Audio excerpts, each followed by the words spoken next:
തളിക്കുളം പുളിപ്പറമ്പിൽ ശ്രീ ഭഗവതി ചാത്തൻ സ്വാമി ക്ഷേത്രത്തിൽ ഉത്സവത്തോടനുബന്ധിച്ച് കളംപാട്ടിന് തുടക്കമായി.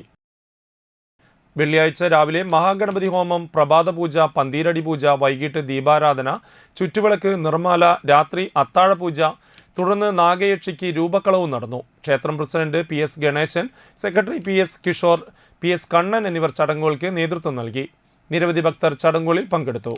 ജനുവരി 24-നാണ് ക്ഷേത്ര മഹോത്സവം.